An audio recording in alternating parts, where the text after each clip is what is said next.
primero que todo, gracias a la Corporación Parque Explora por esta invitación.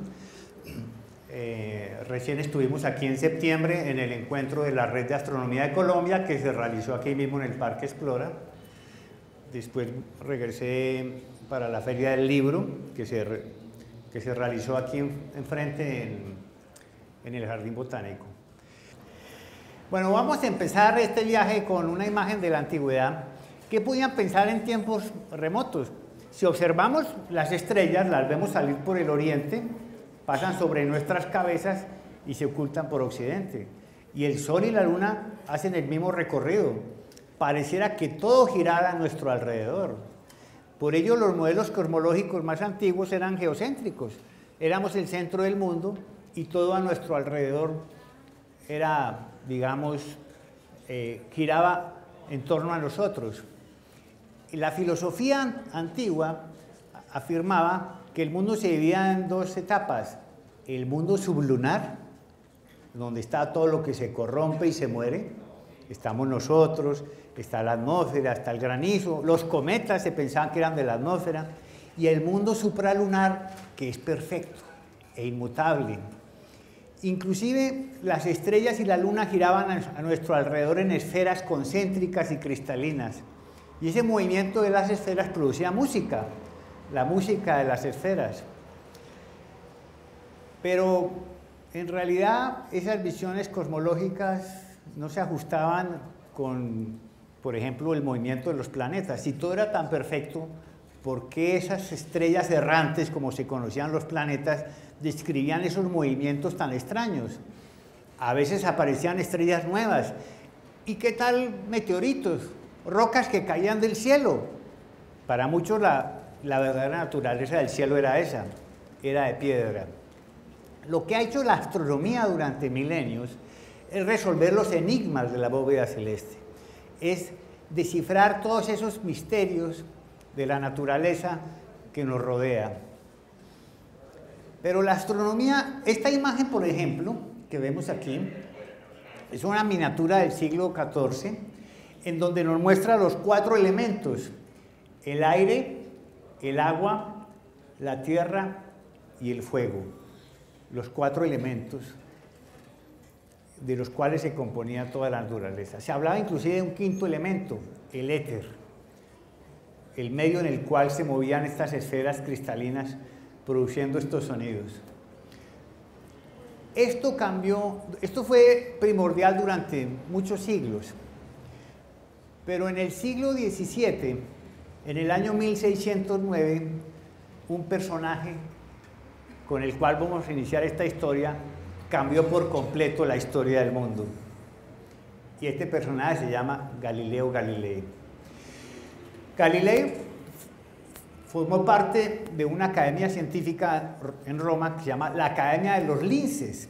El lince, como lo ven aquí, es el animal que representa al científico, porque el lince es sagaz, astuto y ve en la oscuridad. Ese es el símbolo de la academia científica de la época.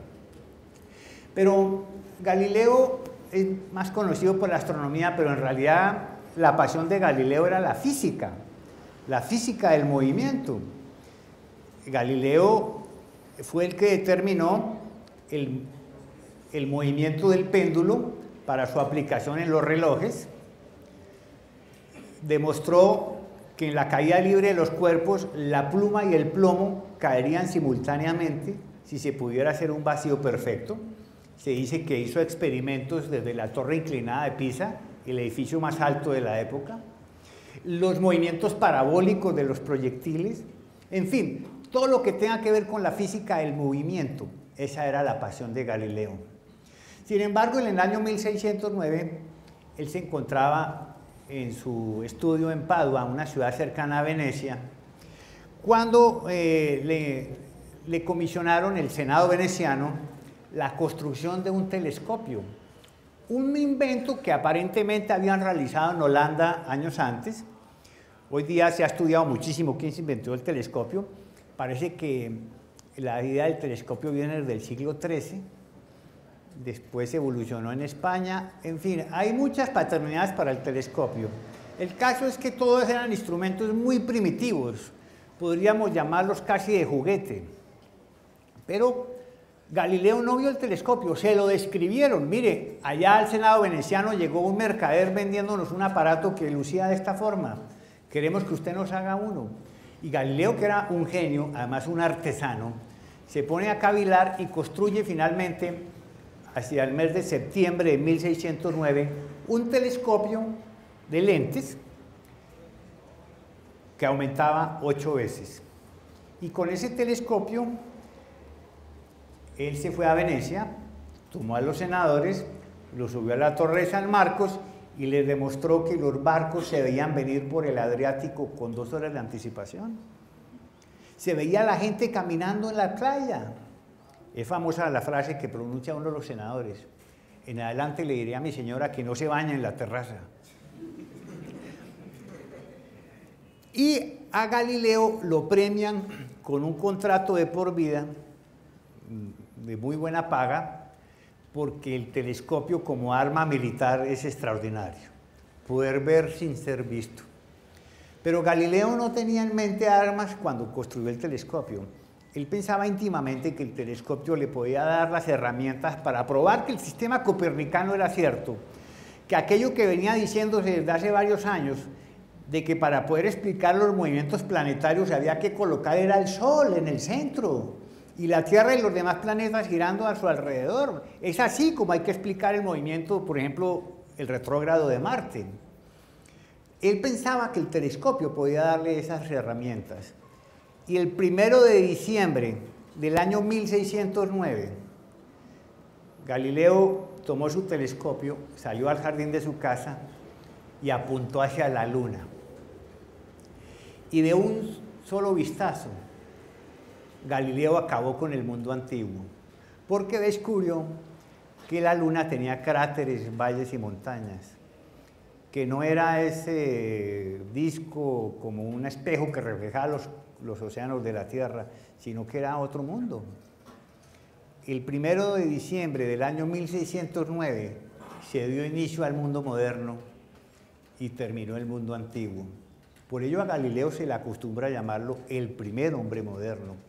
Y Galileo era moderno hasta el último átomo. Recuerden los problemas que tuvo con la Iglesia, con sus contemporáneos y con los envidiosos que lo rodeaban, porque los innovadores siempre han tenido ese riesgo, que se enfrentan a los privilegios que afectan a lo que ya está establecido. Pero Galileo no tenía opciones. La única opción de Galileo era interpretar la naturaleza a través de la física y las matemáticas. Era un hombre absoluta y totalmente moderno. No solo descubrió los cráteres de la Luna, en estos dibujos de Galileo se demuestra que, como todo gran hombre del Renacimiento, estaba dotado de muchas cualidades y hubiera podido ser perfectamente un gran artista.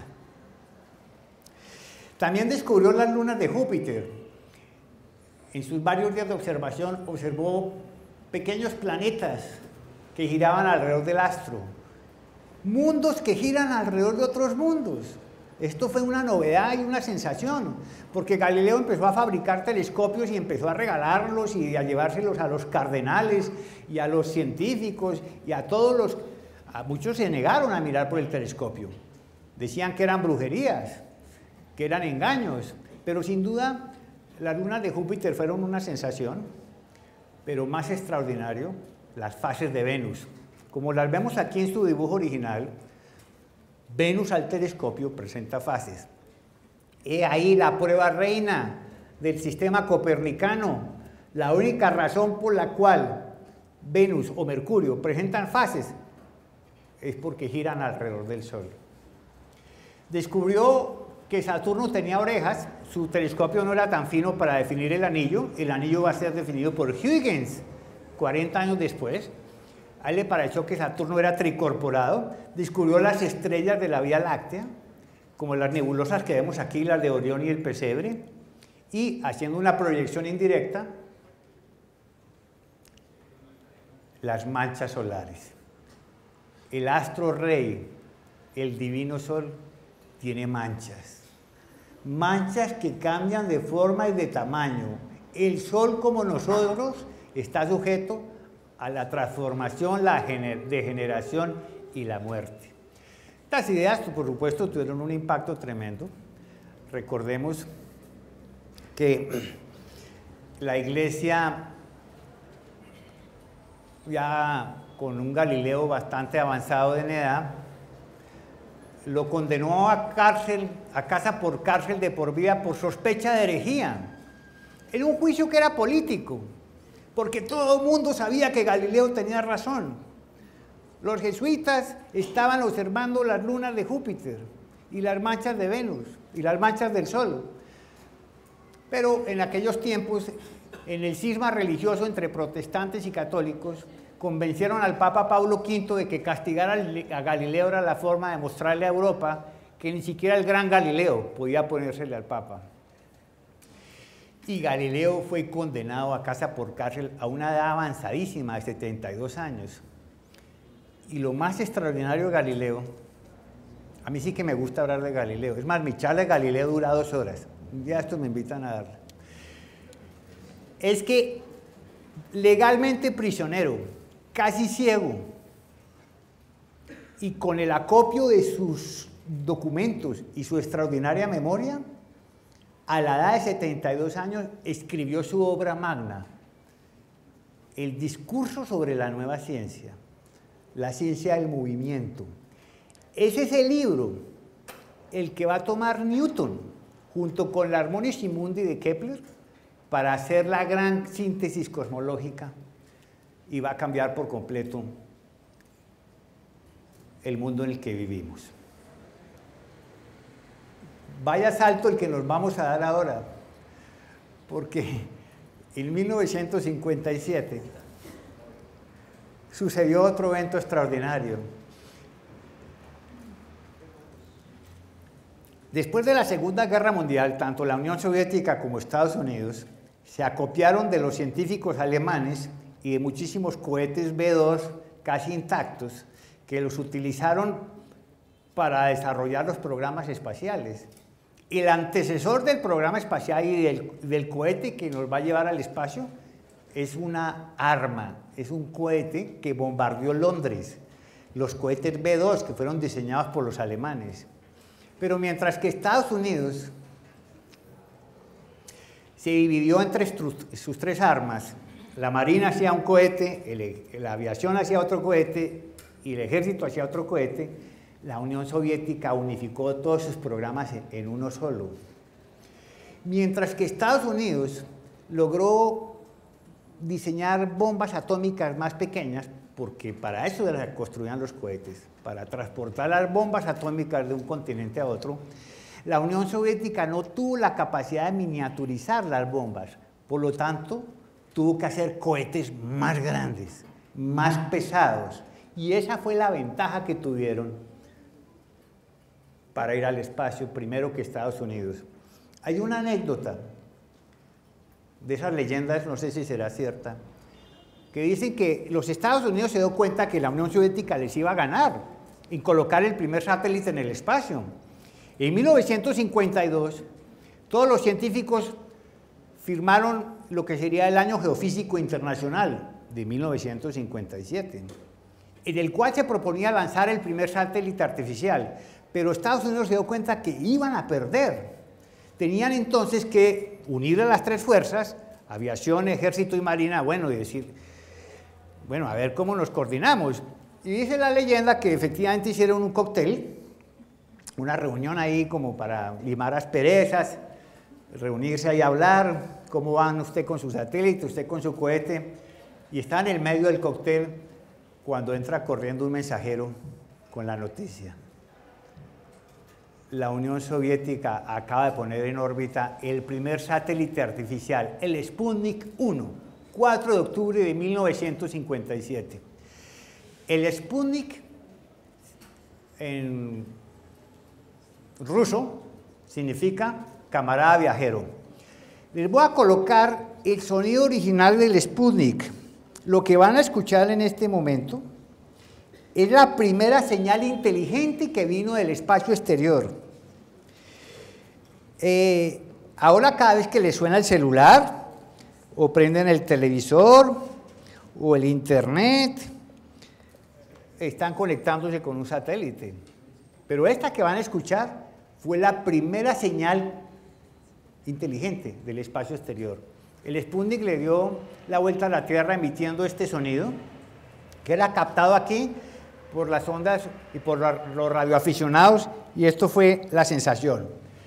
Bueno, este sonido no es gran cosa para nuestros estándares modernos, ¿ok? No se me vayan a desmayar con este sonido, ¿ok? Pero es el primero, la primera señal inteligente del espacio exterior.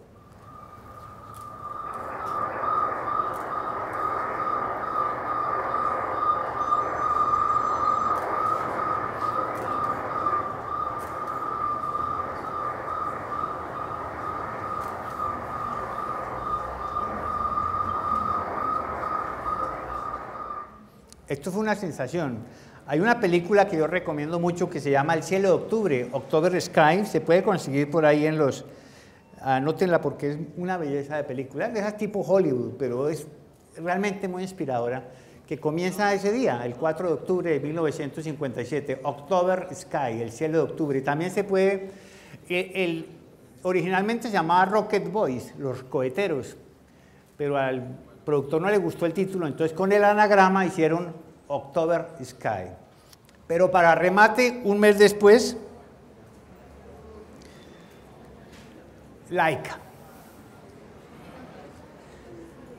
A ver, Laika.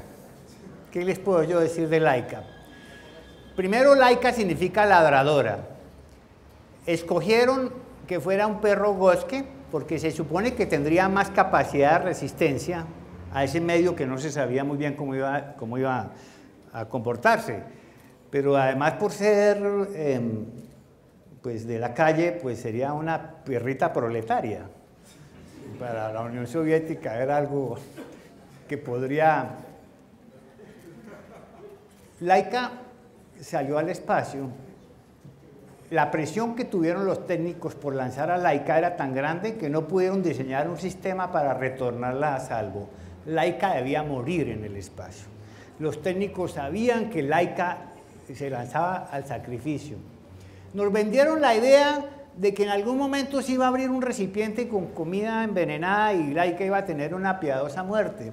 Pero años después se supo, ya después de que cayó la Unión Soviética y se destaparon todos los archivos, de que eso era falso. Laika murió de estrés, o sea, murió de miedo.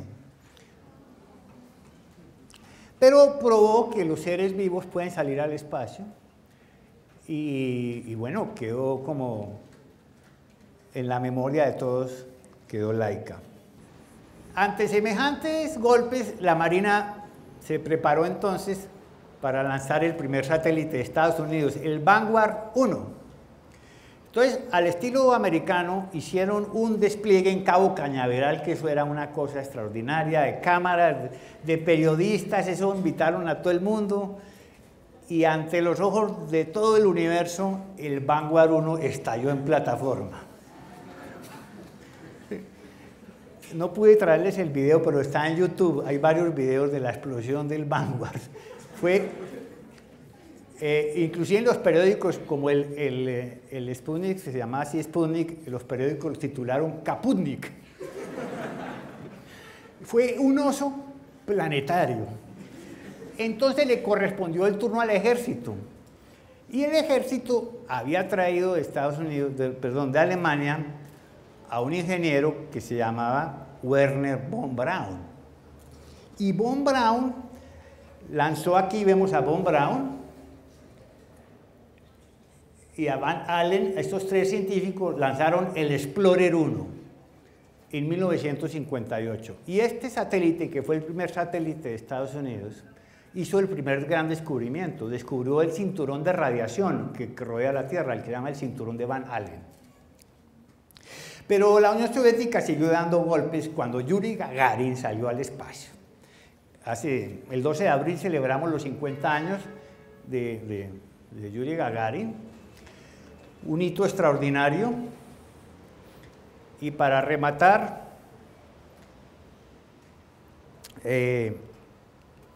Valentina Tereskova, la primera mujer al espacio. A ver, ¿dónde están las damas?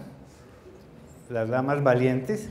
Esta mujer se fue al espacio en una nave soviética, en una cápsula que era del tamaño de un Renault 4, sola, sin computadores, sin tecnología digital, sin nada por el estilo, y le dio 6 vueltas a la Tierra sola. ¿Ah? Eso sí era tener coraje, Valentina Tereskova. Pero la Unión Soviética también colocó la primera nave en la Luna, fotografió la cara oculta de la Luna, sobrevoló por primera vez el planeta Marte, sobrevoló el planeta Venus.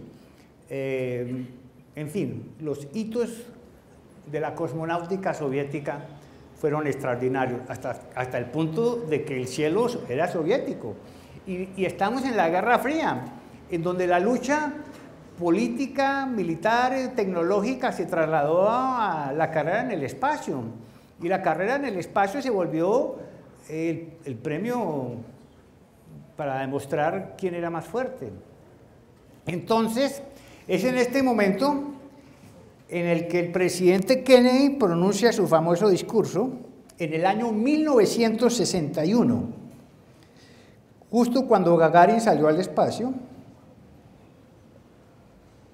Para ese momento ya se había creado la NASA, habían unificado las 3 fuerzas y dijeron, basta de militares, esto va a ser manejado por los civiles, se crea la NASA y la carrera hacia la Luna comienza.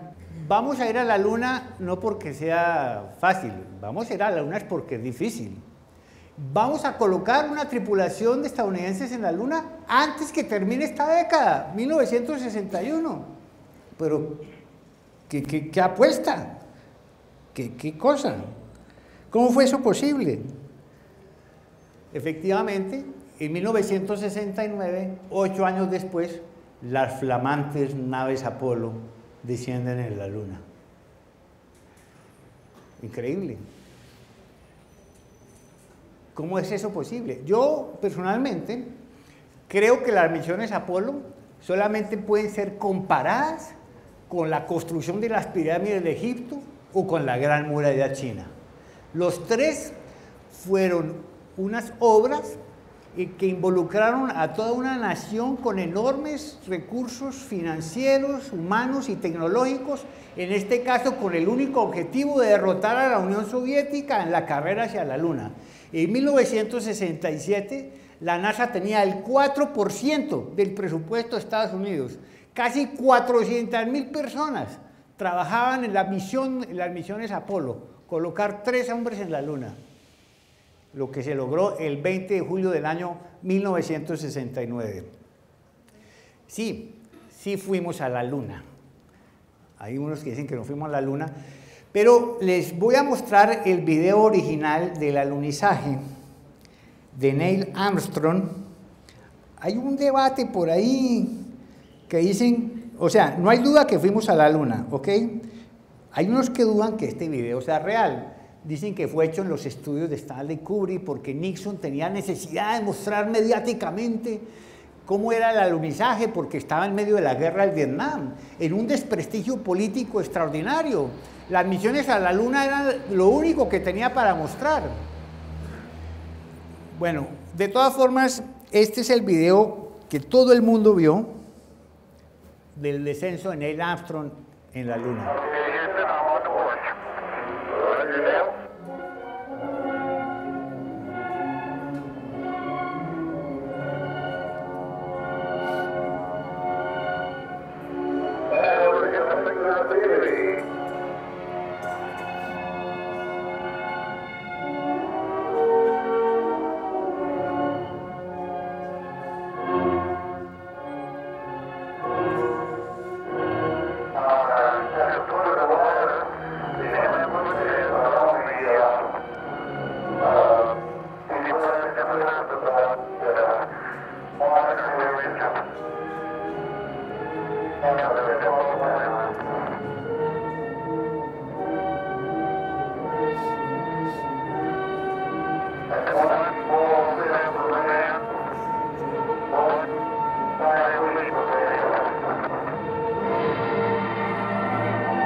la famosa frase al final, un pequeño paso para el hombre, un gran salto para la humanidad. No sé si Neil Armstrong llevaba pues en el argumento y sacó ahí, pero qué frase, si se la inventó en ese momento o la llevaba pensada, pero sin duda una de las grandes frases en la historia del ser humano y del siglo XX. Bueno, y ahora estamos en la estación espacial, la verdadera casa en el aire. La estación espacial está siendo habitada permanentemente desde hace varios años. Es una realidad, ya estamos aprendiendo a vivir y trabajar en el espacio. Pero ahora hay una nueva carrera, que ya comenzó.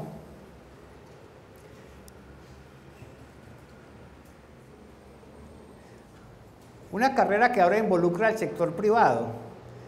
Como vemos en esta nave diseñada por la Virgin Atlantic, desde el año 2001 ya hay turismo espacial. Denis de Tito pagó $20 millones para ir como turista a la estación espacial y es una realidad. La nueva carrera en el espacio ya no es entre agencias espaciales o entre naciones. La nueva carrera en el espacio involucra corporaciones privadas. ¿Y el objetivo? Marte. Ese es el nuevo premio en el siglo XXI, el planeta Marte. No sé, tenemos una conexión muy extraña con Marte. Marte, desde tiempos remotos, ha sido uno de los grandes enigmas. El planeta se aparece cada 2 años, se enciende de color rojo, hace su movimiento retrógrado y luego se va. El terror de los astrónomos, el terror del modelo geocéntrico, desafiaba todas las leyes establecidas en la antigüedad. Y además, por su color rojo, en la astrología se le atribuyeron influencias malignas en las guerras y los terremotos. Claro, porque siempre hay una guerra o un terremoto. Los terremotos son... O sea, ustedes saben que en la Tierra hay un sismo cada 30 segundos y un gran terremoto cada mes. Entonces, Marte no tiene la culpa, pero le atribuyeron a Marte las cosas de la guerra. Los romanos lo llamaron Ares, los griegos lo llamaron Ares, los romanos Marte. Pero cuando se inventó el telescopio en el siglo XVII y se apuntó hacia el planeta Marte, se encontró rápidamente que Marte tenía hielo en los polos. La idea de agua y vida en Marte fue muy temprana. Y a finales del siglo XIX, cuando el astrónomo italiano Giovanni Schiaparelli descubrió los canales marcianos, que él los llamó como cauces naturales, pero que los periodistas de la época le tradujeron como canales artificiales, se formó el gran escándalo de los marcianos. Y hasta hace poco, en 1965, se creía que en Marte por lo menos había vegetación. Pero en 1965 la nave Mariner llegó a Marte, fotografió la superficie y descubrió que no había ni canales, ni vegetación, ni marcianos, ni nada por el estilo. Sin embargo, Marte nos va a deparar muchas sorpresas, porque toda la investigación que se ha hecho en años recientes ha demostrado que Marte realmente es extraordinario. Algunas de sus fotografías son maravillosas, como vemos en este cráter, que tiene algunas dunas, o en este curioso cráter, que parece un corazón, pero las referencias del agua son innegables. No puede haber agua en la superficie, porque la presión atmosférica en Marte es muy débil, pero el hielo sí se puede sostener como lo vemos en esta imagen. Pero sabemos que hace millones de años Marte tuvo una atmósfera mucho más densa y fue mucho más caliente, y hubo océanos en Marte. Durante millones de años hubo océanos en Marte. Entonces la pregunta que se han hecho es, ¿qué se hizo toda el agua que había en Marte? ¿A dónde se fue el agua que había en Marte? Hoy tenemos la respuesta. está bajo la superficie y algo presiona, alguna fuerza interior como tal vez geotérmica, que hace que el agua surja por los cauces y por las cañadas y forme esas marcas y luego se evapore. Es más, esto no sucedió hace millones de años, es reciente. En esta imagen entre el año 99 y el 2005 vemos cómo se ha formado un nuevo depósito. La llave está abierta en Marte. El hecho que haya agua en Marte tiene dos implicaciones. La primera, puede haber vida en Marte, o hubo vida, o tal vez la hay todavía. Es más, varios kilómetros, sabemos que hay hielo bajo la superficie, más abajo agua líquida y tal vez aguas termales más al interior del planeta. ¿Aguas termales en Marte? ¿Qué mejor lugar para que una bacteria sea feliz? Puede haber vida en Marte. Muchos científicos le apuntan a ese descubrimiento. Pero la segunda implicación que tiene el hecho que haya agua en Marte es que podemos ir a Marte. Miren la prueba reina. La misión Phoenix en el 2009 creo que fue, hizo una pequeña trinchera en el día 20 y 4 días después, miren, algún cambio, como en ese juego de descubra las diferencias. 3 cositas blancas aquí, aquí ya no están.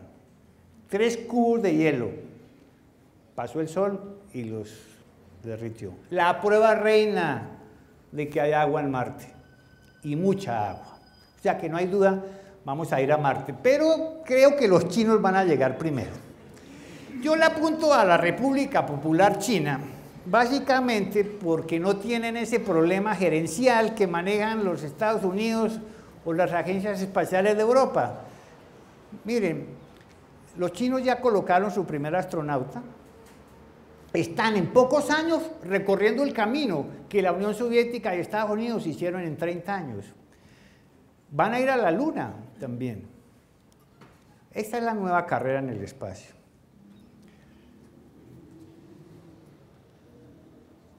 Pero vamos a ir más lejos.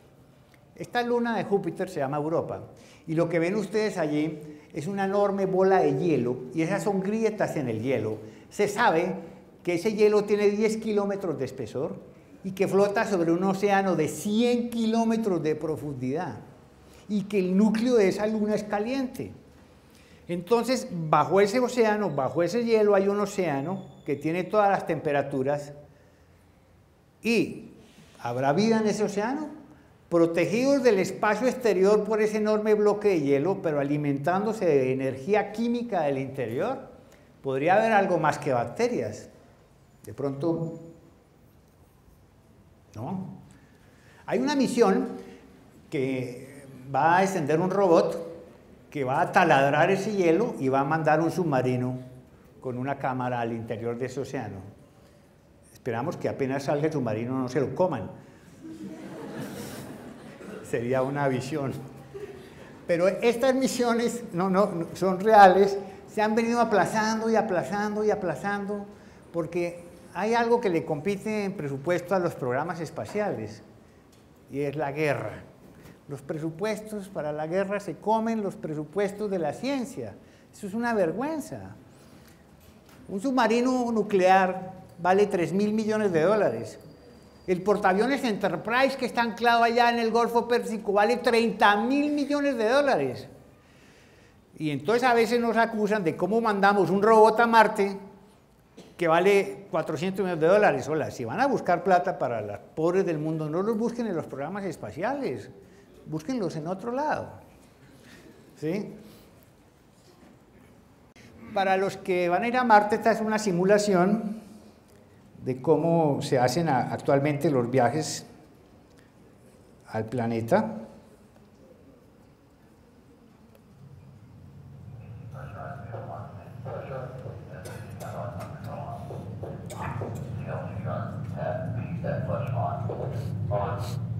Pressure scale 10, 9, 8, 7, 6,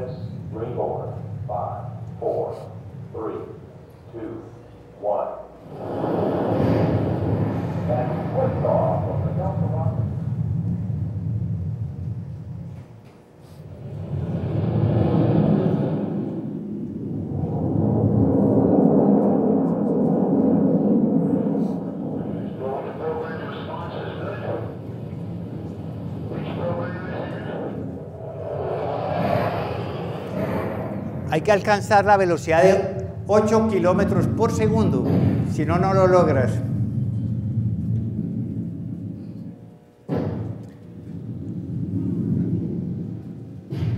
Cohetes por etapas, la edad de piedra de la astronáutica.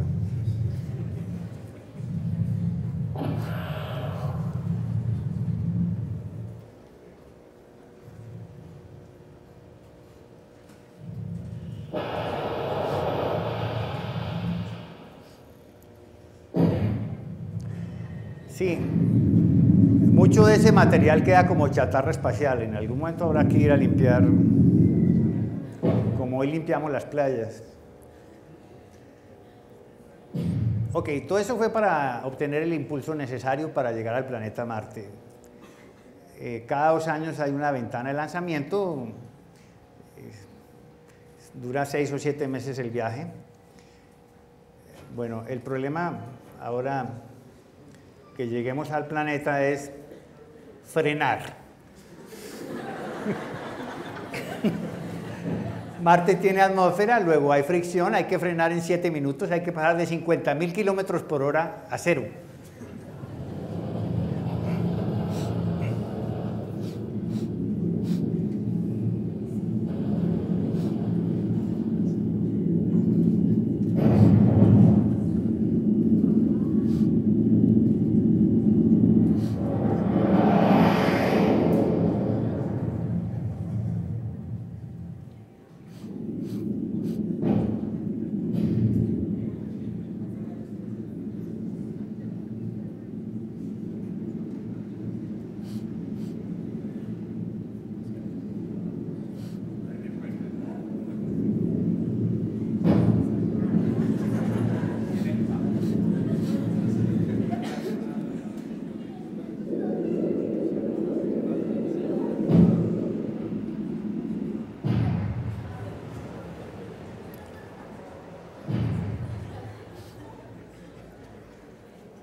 Bienvenidos al planeta Marte.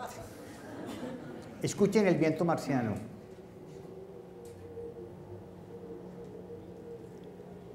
Hay mucho viento porque el diferencial de temperaturas entre el día y la noche es muy alto.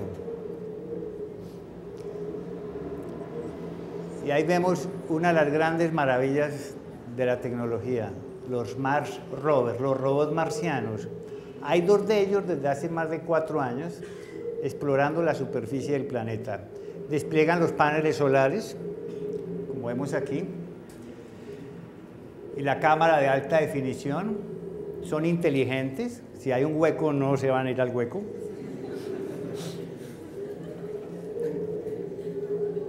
Están diseñados, miren, toda la superficie está arrasada por la radiación ultravioleta. No hay nada vivo en la superficie, pero bajo una roca o a pocos centímetros la situación puede ser diferente. Estos robots están estudiando las rocas. Como vemos aquí en esta simulación, ellos traen un cortador y la estudian por dentro.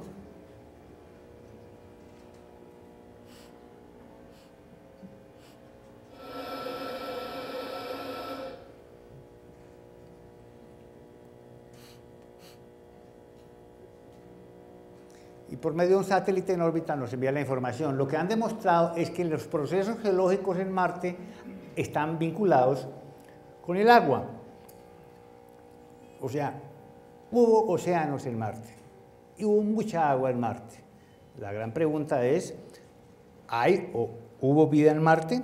Pues eso lo sabremos en unos 20 o 25 años, tal vez menos. Hay unas misiones que van a llegar al planeta, van a tomar muestras, las van a meter en unas latas como de cerveza y las envían a un satélite en órbita y las van a traer de regreso a la Tierra.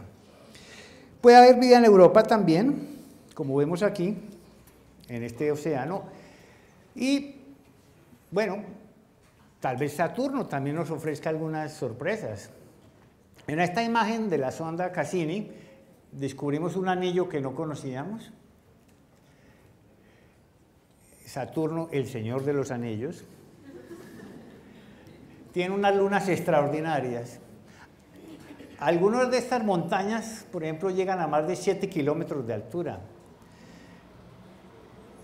Enceladus muestra unas grietas azules de hielo, de agua, y tiene geysers de hielo. Esta luna también tiene mucha agua bajo la superficie. Esta curiosa luna que se llama Hiperión tiene 250 kilómetros de largo, y miren ustedes estos cráteres tan finos como panales, como una colmena. Son cráteres de impacto, pero no se sabe muy bien cómo se formaron. Esta es Mimas, una luna que pudo haberse desintegrado por este tremendo impacto y que muchos la reconocen como la estrella de la muerte. ¿Se acuerdan de la Guerra de las Galaxias? Se parece. Y la luna Titán, en donde descendió un explorador, nos mostró también piedras redondas, pero no por la corriente de agua, sino por metano líquido. La luna Titán es bien interesante porque está en un estadio o en un momento en el cual estaba la Tierra hace 4.000 millones de años. Es como vernos cómo éramos nosotros hace mucho tiempo. Pero bueno, salgamos hacia las nebulosas. Como vemos aquí en la nebulosa Ojo de Gato, las nebulosas son el residuo de estrellas que al final de su vida estallan.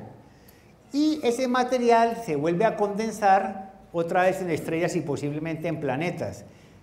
Eso le pasó al Sol. Nosotros estamos aquí porque hace 5.000 millones de años se formó el sistema solar a partir de la nebulosa de otra estrella que existió aquí y que estalló también. Esto nos demuestra que la muerte no existe en el universo. Nada muere. Todos son transformaciones y ciclos, como lo muestran las estrellas que vuelven y nacen, o inclusive las galaxias. La muerte no existe. Estas nebulosas son verdaderas incubadoras de estrellas, como vemos aquí en la famosa nebulosa Cabeza de Caballo, que tiene unas nubes de gases y polvo que son materia prima para planetas. Esta se conoce como el caballo azul el caballo del sur. Es una imagen curiosa que muchos astrónomos no conocen, pero es una de mis favoritas. Y la nebulosa Cabeza de Bruja, ¿sí les parece? Y esta es una imagen del Hubble que nos muestra cómo se van formando estrellas aquí en estos cachitos en el interior de esas nebulosas. Las estrellas nacen en estos grupos y las estrellas son como las familias, nacen juntas y luego se van. Y se van cada una a hacer su vida propia, tal vez con planetas. Hoy día sabemos que hay muchísimos planetas. Por ejemplo, en esta imagen artística de un planeta en la estrella Gliese, que es el primer planeta que se sabe tiene agua líquida en la superficie. Allá está la estrella, una estrella enana roja, pero el planeta contiene agua. Eso es el primer planeta que se demostró, extrasolar, muy lejano, que contiene agua en la superficie. Grandes conglomerados de estrellas forman galaxias, como vemos aquí en Andrómeda. Andrómeda está a 2.200.000 años luz de distancia. Eso quiere decir que esta imagen no es como era ahora Andrómeda, sino como era hace 2.200.000 años. Hasta ahora nos llega la imagen. Pero cuando vemos Andrómeda es como vernos a nosotros en la Vía Láctea. Andrómeda y la Vía Láctea son galaxias en espiral muy parecidas. Hagan de cuenta que estamos viéndonos y que esa es la Vía Láctea. En ese caso el Sol estaría por aquí, ni muy adentro, más bien afuera. Menos mal, porque si estuviéramos muy adentro, habría mayor densidad de estrellas rasantes que nos pudieran afectar los planetas. Realmente, las condiciones para que estemos dando esta charla en este momento son muchísimas, ¿no? Si no, son como una docena o más. Si una sola de esas hubiera fallado, no estaríamos en este momento. Muchas galaxias. Andrómeda o esta galaxia puede tener 150.000 millones de estrellas y hay más de 100.000 millones de galaxias. Hay más estrellas en el cielo que granos de arena en los océanos del mundo. Allí en el planetario, aquí arriba, hay un cubo de arena que simula un granito de arena es el Sol. Y el cubo es enorme. Se necesitan 20 cubos de esos para imaginarnos una galaxia. Y hay 150.000 millones de galaxias. Carl Sagan decía que había más estrellas en el universo que granos de arena en todos los océanos del mundo. ¿Estamos solos en el universo? ¿Todo esto tan grandote solo para nosotros? Pues intuitivamente decimos que no, pero por ahora no hay pruebas. No nos visitan seres de otros mundos en platillos voladores. Por lo menos no conozco las pruebas contundentes acerca de esa afirmación. Aquí tenemos la galaxia del sombrero. Miren todo el material, materia prima para planetas que rodea esa galaxia. La galaxia del anillo, a 60 millones de años luz, y más lejana, por allá más lejos, otra galaxia de anillo. ¡Qué curiosidad! Los agujeros negros muy populares, muy curiosos, se llaman así porque ni siquiera la luz puede escapar de su atracción gravitacional. Es un misterio lo que hay en el interior de un agujero negro. Dentro de pocas semanas va a llegar aquí al Parque Explora la exposición de Einstein. Yo acabo de verla en Bogotá el domingo. Miren, es una maravilla de exposición, es extraordinaria. Recuerden que cuando hablamos de Einstein estamos hablando de 4 temas: energía, espacio, gravedad y tiempo. Y aquí, cuando hablamos de un agujero negro, estamos hablando de esos 4 temas: energía, espacio, gravedad y tiempo. ¿Qué pasa si uno cae en un agujero negro? ¿Qué hay al otro lado de un agujero negro? Pregúntenles aquí a los cosmólogos que están por allí sentados y verán que les ponen un dilema. Es bien interesante estudiar este tema. Vamos a regresar al Sol. Estamos a 10 minutos de terminar esta conferencia. Les quiero poner un video muy reciente de una sonda que se llama la sonda Stereo, que nos está mostrando el Sol en forma como nunca antes lo hemos visto. El Sol es una estrella muy compleja. Pero qué curiosidad, una mosca es miles de veces más compleja que una estrella. Vamos a ver cómo sale este video. Este video no lo he estrenado. A ver.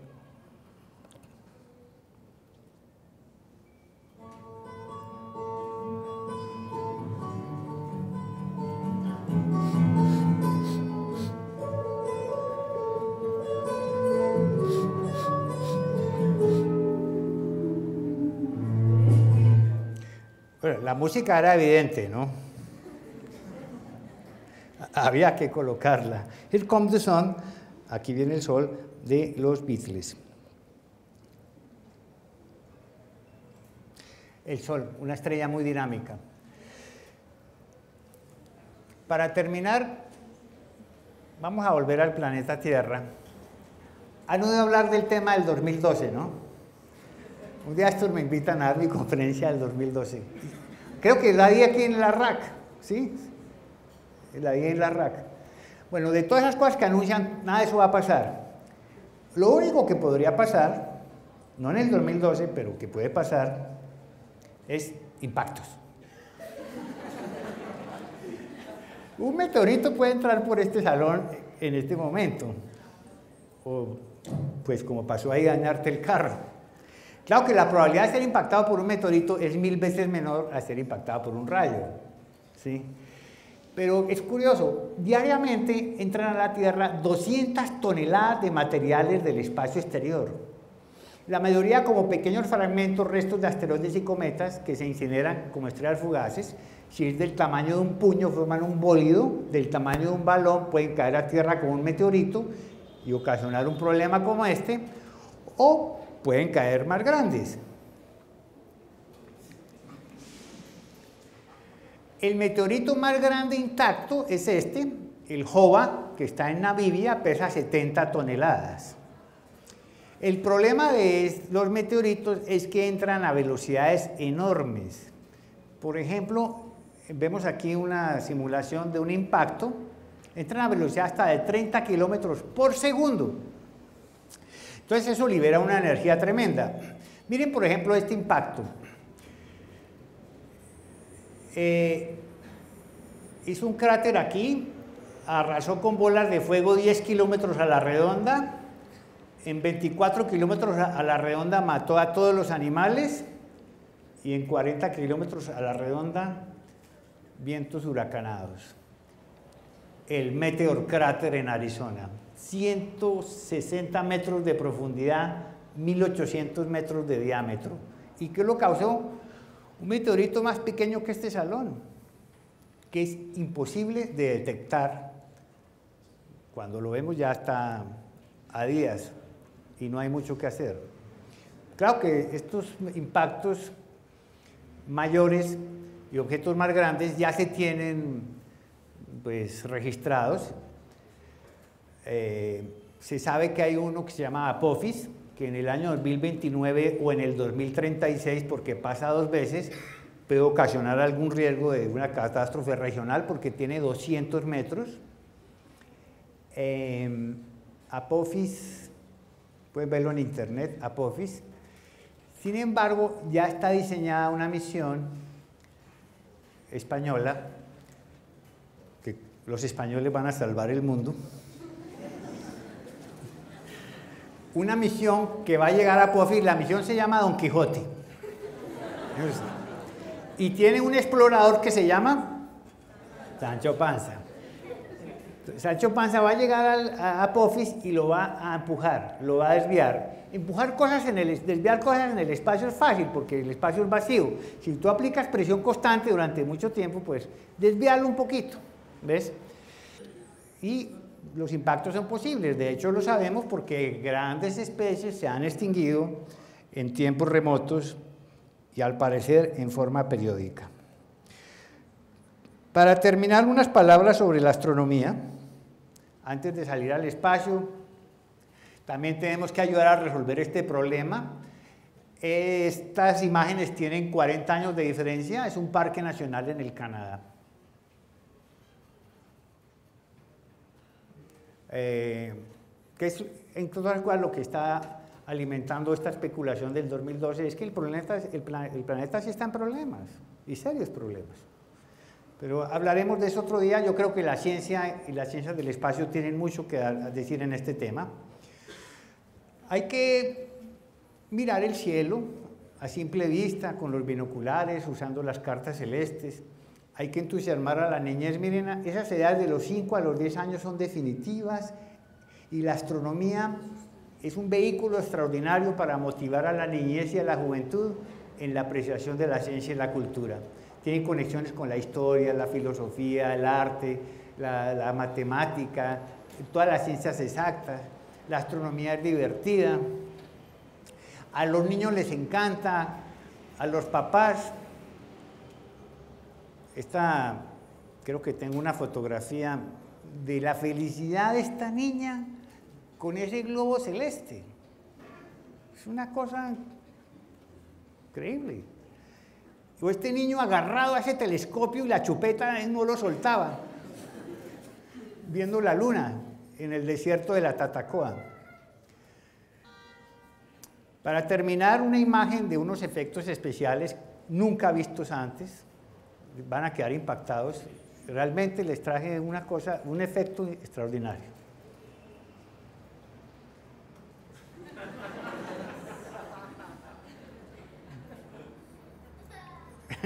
Mi correo, más fácil, por favor me escriben. Muchas gracias.